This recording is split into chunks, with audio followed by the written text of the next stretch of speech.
Hello everyone out there on YouTube. My name is Paul and welcome to my channel where I've mostly been talking about my mental health journey. But one thing I want to talk about today actually is about narcissistic abuse and from the perspective of the child of a narcissist. Because I feel like on YouTube a lot of narcissistic or not narcissistic videos, but videos that talk about narcissism are mostly about romantic relationships.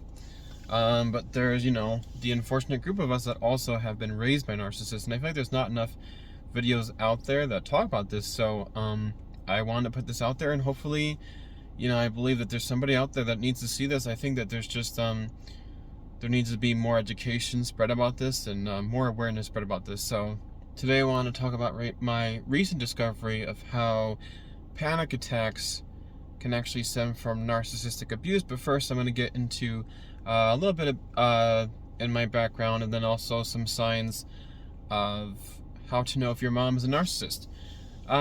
So a little bit on my background. So my name is Paul, and I grew up in a fairly big family. Growing up I had 2 older brothers, 2 older sisters, and 1 younger sister. And really, I've watched a lot of videos on narcissism, and a lot of people have said how the narcissistic abuse starts from a very young age. And honestly, for me, it didn't really start until my teens. Oddly enough, I had this kind of odd experience where I had kind of a carefree childhood. And I think looking back, it's really because, having a covert narcissistic mother, it's because as a child, I couldn't really disagree with her. I didn't really have a mind of my own yet. And so, of course, as an innocent child, I didn't really have, I guess, a reason to be abused yet, in my covert narcissist mom's mind. But I understand that for probably maybe a lot of people, it's where it starts. But for me, I had the experience of the abuse didn't really start until my teenage years, when I started to have my own opinion and I started to think differently from my mom.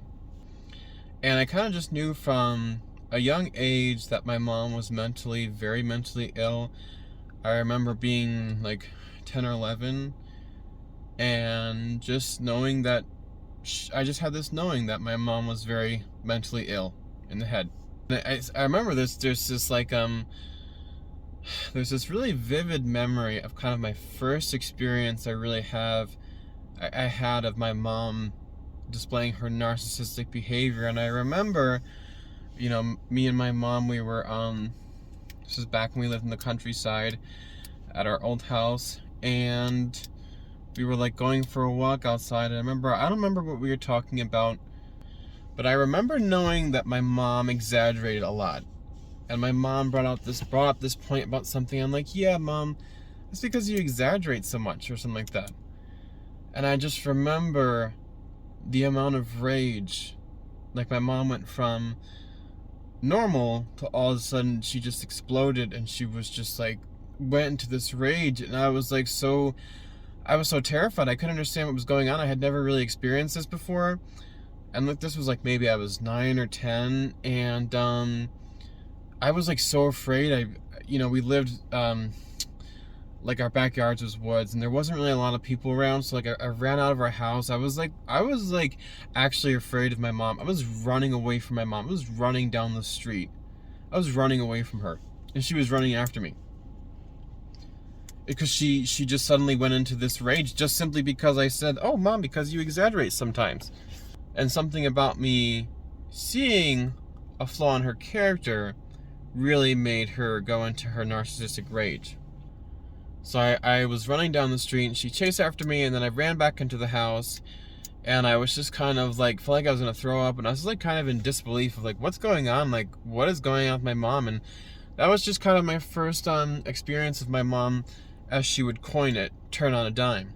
My mom could just turn on a dime. And you could do this to her by pointing out anything about her that was a flaw, or if you disagreed with her, she could easily go from 0 to 100. And that was really, just kind of the start. And then from there on, I would sustain a lot of abuse from her, and I would see a lot of her different narcissistic behaviors. So with that all being said, I would like to go over some key points that I learned about my mom that could tell you that you're narcissistic, or that your mother also may be a narcissist. So number one is that my mom never apologized. My mom never, ever, to be specific, I never, and none of us siblings ever got an authentic, heartfelt apology from my mom. Not after all the abuse, not after all the beatings, not after all the times that, we were crying in front of her. We never, ever got an apology. And this is something about narcissists, is that they're unable to feel sorry at all. They never feel sorry for their actions. Now, they can pretend that they're sorry. They can act that they're sorry. They can say sorry. My mom, she has said that she's sorry before. But a true apology is also backed up by actions. So, if you say you're sorry and then you continue to do the behavior, you're not really sorry. And so number two on my list that I have here really is just the rage. I mean, my mom, growing up, she would just go into rage just about anything. I mean, it could be the smallest thing. It could be just me disagreeing with her. I mean, growing up, my mom, she would get mad at me over the smallest things. Like, for example, when I was doing my chores, she would just yell at me if I just couldn't do it right. There was times where I couldn't even open a door handle right, and she would call me an effing retard. Or if I couldn't sweep the floor right, she would go into a rage. I just remember this one instance where, my mom went into one of her rage fits, and then I was, afraid for my life, and so I ran into my room, and I locked the door behind her, or I either just was, keeping the door shut, like, with all my strength. And thankfully my mom's not a very big, she's only 4'9", so she's not a very big person. So, once I was a young teenager, I was able to somewhat fight her off. But as I'm, inside my room and I'm trying to keep her out, she's yelling at me, "I've got a gun. I've got a gun." So that just goes to show, like, the kind of crazy mentality that these people have. Like, what do you mean? What's the point? Like, why are you telling me you have a gun? So you're gonna shoot me? So that's what you're telling me, you have a gun because you're gonna kill me? So those are the kind of things that my mom would say. I mean, she would say crazy things like she's got a gun, and she would always throw things around. She would break things. She would basically have a temper tantrum, or she would just beat you relentlessly. I remember this one time, oddly enough, my mom liked to kind of roughhouse, and that was kind of her way of playing, but it always went to actually beating you. And so I remember one day, we were in the living room, and my sister and my mom, they were roughhousing. My sister was maybe 12, 13 at the time. I was 10, and the rest of the family siblings were there. And I remember we had, like, this kind of old-fashioned coffee, like, tin table. It's kind of like old colonial style. And me and my mom, my sister, they were roughhousing, and then my sister, of course, she wasn't trying to hurt my mom, but my mom would be, like, overly aggressive when she was trying to roughhouse with you, and she would actually hurt you. So my sister ended up pushing my mom with her leg, and my mom fell into the coffee table. Well, after that, what ensued was my mom began to viciously beat up my sister. And not only that, my mom took my sister from the living room, took her into the den where we couldn't see what was going on, and you could hear my sister getting beaten up through the walls, and my sister, like, screaming for her life.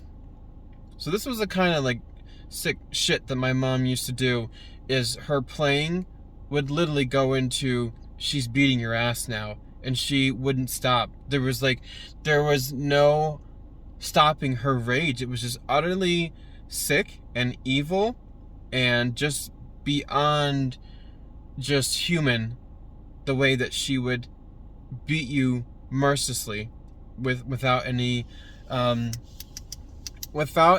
like kickback to like stop, like, oh my gosh, I'm hurting my child.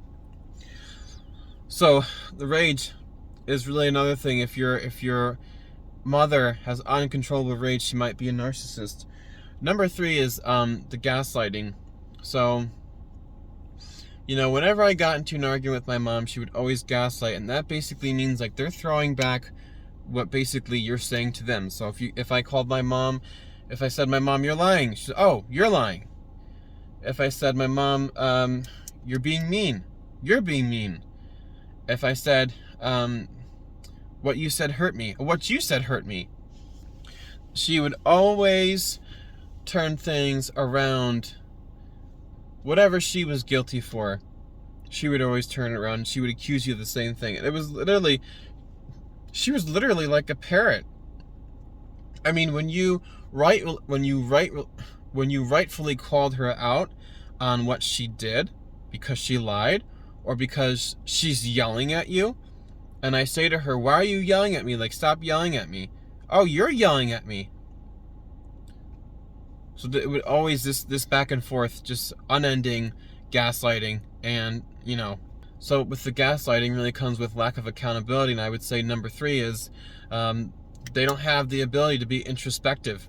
So my mom really could never take ownership of all the abuse she dished out. So for example, I mean, my oldest sister, who's now 36, she moved out of the house when she was 17. And to this day, my mom still takes it personal. Like, my sister did something wrong to my mom for moving out early and saving her life. So my mom, you know, between all of us siblings, like I said, there was 6 of us, and she kind of dished out abuse differently to everybody. I mean, she was abusive to everybody, but she kind of knew like your weak points, and she knew how to abuse you in a way that was gonna hurt you the most. So with my sister, I mean, she really got beat up physically. What I witnessed, my sister got beat up physically the most, I think, out of all of us. Of course, you know, because, you know, the guys, my brothers, they were big, and my mom couldn't really handle beating them up. So she would really beat up my sister. My sister, oh my gosh, she was really beaten up terribly by my mom, chronically. And my mom, like I said, once she started to beat you, she would not stop. You couldn't get her to stop. She was like a raging animal. And so, you know, my sister, thank God, I mean, she got out when she was 17. And my mom, to this day, she still says, oh, you know, your sister, she left me at 17, and I've never gotten over that. And I don't know why she's been so cold towards me. I don't know why she doesn't talk to me. And it's like, well, Mom, I mean, it's because you beat up her relentlessly. You beat up her to no end. So that's why she left, was to save her own life. So that's the issue, is narcissists, they cannot see the fault in their actions whatsoever. It doesn't matter what they do. They could like murder somebody, they could beat you up to a pulp, you could be like, they could say hurtful things, and they'll never take responsibility for it.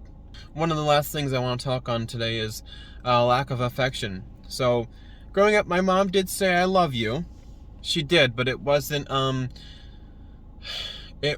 unconditional love. You know, you had to be on her good side. If you ever disagreed with her, or if you were upset with her, she wouldn't express that she loved you. Another thing too is that, you know, I believe that as human beings, we have energy to us, and you can just feel it when you hug a narcissist. When I've hugged my mom, especially, in these recent years, it's like hugging a stump.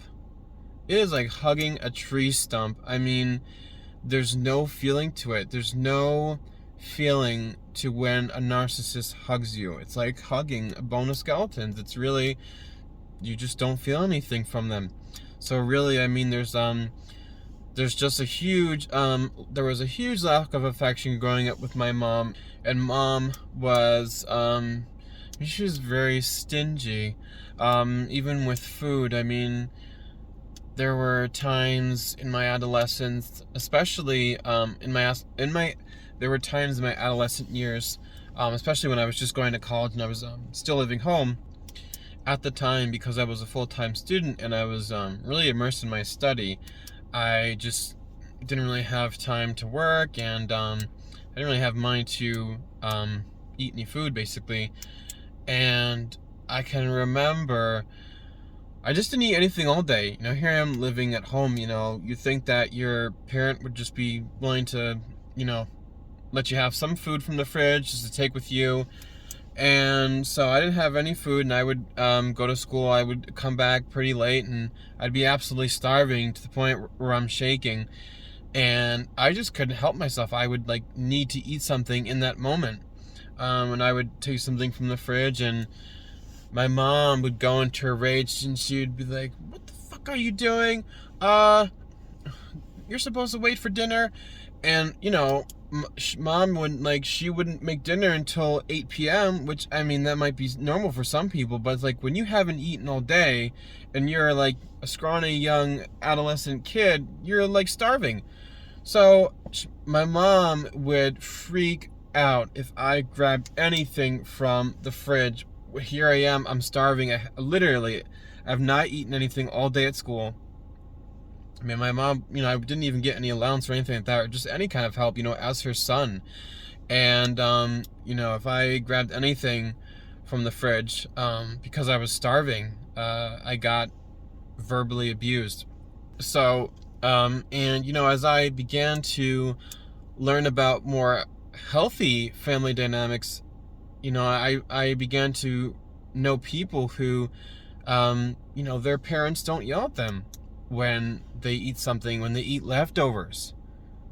You know, with my mom, it was always, you would get yelled at for eating leftovers, you know, because she was saving it for the next day. You couldn't just use it as lunch or whatever. You know, God forbid she made a new meal the next day, you would absolutely, you know, get the rage, you would get the wrath. Those are pretty much, you know, I mean, there's a lot more signs, but I would say, like, those 4 big signs really is they never apologize, or they never give you a heartfelt apology.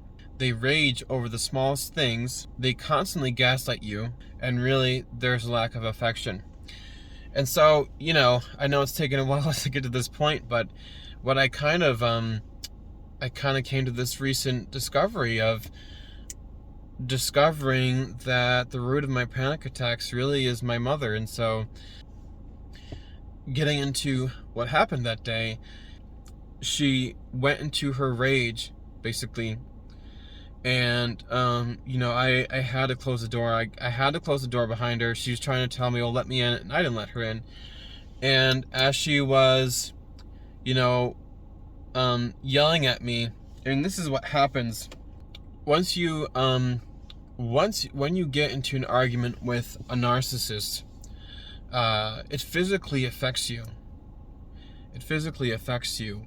And after I had gotten in an argument that day, it's always the same. It's always the same. I immediately, you feel like you got hit by a truck. It's just really heavy fatigue that hits you. It's not like it's not like normal feeling tired. It's not like you just did a workout. It's not like, you know, your body is exhausted from doing labor. It's just kind of like, it's like you've been spiritually raped. You just feel like mentally, physically, spiritually, you've just been attacked by like a demon. And what had happened was, you know, the next day, as usual, narcissists act like nothing happened. But I remember the next day, I was driving down the road, and I suddenly had this feeling of dissociation. Suddenly things just seemed farther than they were, and I just couldn't seem to connect to the things around me. I felt like I was in some weird dream state, and I immediately went into this panic attack while I was driving. And so I pulled over, and I calmed myself down. I was like, okay, I had panic attacks before. I had panic disorder, but I hadn't had them in like 3 years. So I thought, okay, I just thought that it was going to pass, and that was it.